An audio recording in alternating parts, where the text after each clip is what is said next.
What's going on, guys? Welcome back to the channel. Everyday Cat with Everyday Guy. We've got a package to open, we've got some EDC Q&As to do, and we've got a pocket dump to do. But first, I want to show you this. So, the Phoenix GL19R is the weapon-mounted light I'm busy testing for review.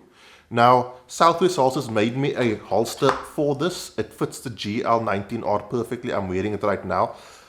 But check this. So this is my Streamlight, my Surefire X300. Have a look at this. So the GL19R comes off.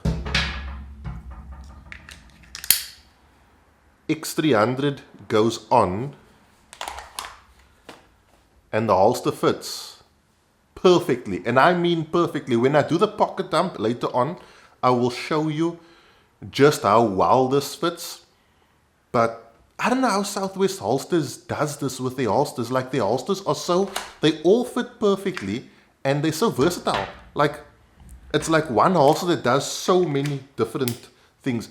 By the way, if we consider the GL19R to be a compact weapon mounted light, can this be considered compact? If we do consider it to be a compact weapon mounted light, it could be the most important compact weapon mounted light made yet. And I'll explain why, but you got to wait for my review. Let's open a package. I have a good idea who this is from, and there are multiple packages inside this package. So we'll open a package, do a Q&A, open another package, do a Q&A, and then do the pocket dump. This is from the fine folks at Belva Tactical. I must be honest, I didn't know much about them, but I will leave the Instagram, Facebook, and website linked in the video description, guys. I apologize for the vehicle noises. It's after 5 and people are getting home from the office. So we've got package nya and package. Yeah. Let's open this because this looks infinitely cooler than this.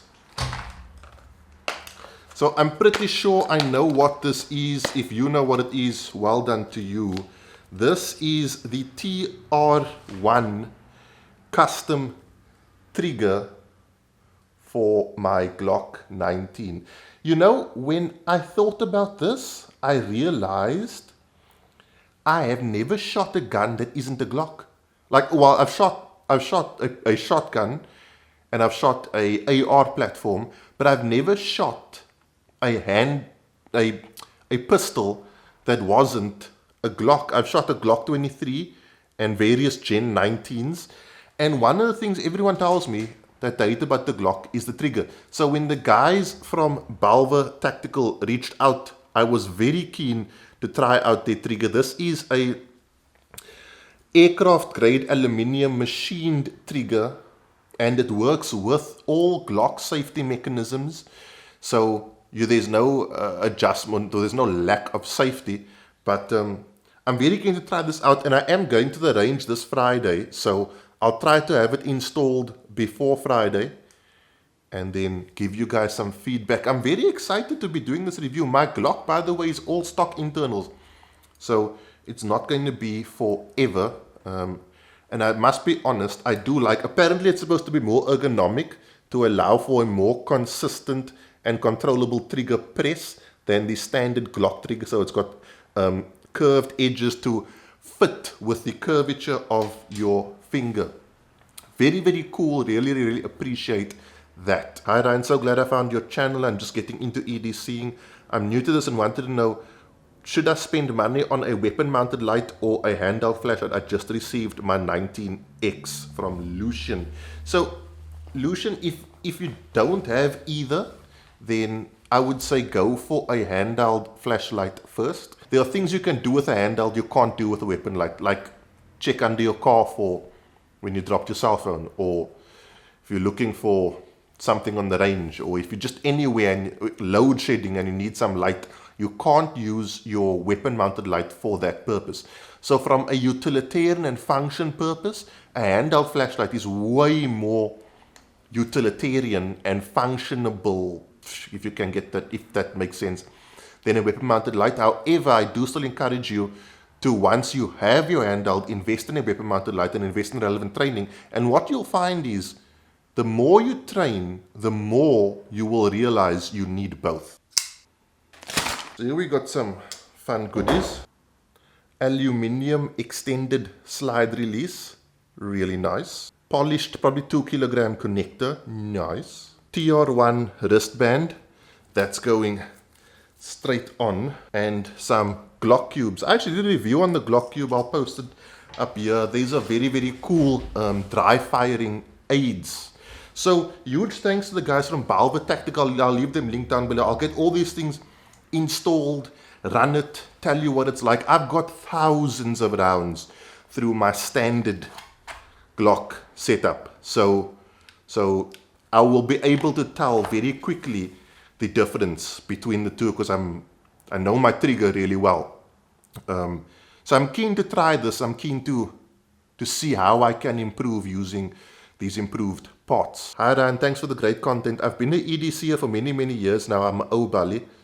Obali. How do I explain in English what Obali? Guys, for those of you who do know, speak Afrikaans, put in the comments what Obali is for my English-speaking viewers.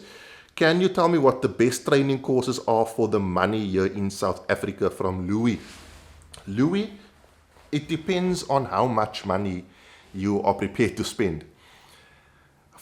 For me, the best training course I've ever done, and this is no disrespect to anyone who I've trained with, because I've trained with many different people, is Tactical Combat Casualty Care and Medical Emergency Ground Tactics, Global Phalanx and Kinetic Solutions. I'll leave them linked down below. But you are talking about a course that can cost you upwards of around 7,000 to 10,000 rand, right? But that is high level quality training. That's like really, really good medical training, like a stop the bleed course times a million. Okay, for the average guy who's going to spend not that much, I would say look into a stop the bleed course, because you need to know how to manage massive hemorrhage situations, right?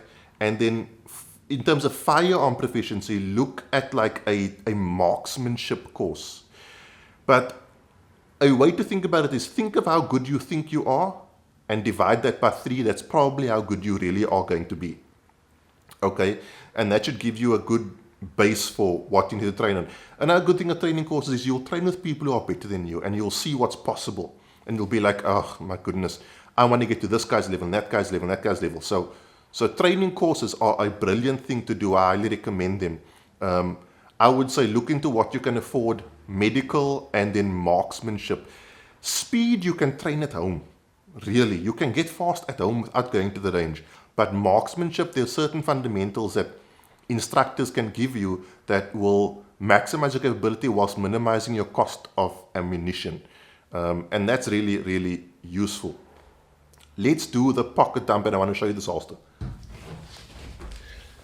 Okay, so in my left pocket, sorry about the change in sound, I'm talking at the top of my mic now, is the, I can't even see if this is focusing, Phoenix PD35. This is being tested for review. I do quite like it.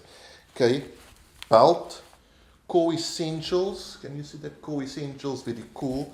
Firearm, Glock 19 and red dot, right? But check this, if I take this off, come on, and I slide this on, that goes in to the Southwest Holsters Rattler 2.0. Very, very cool.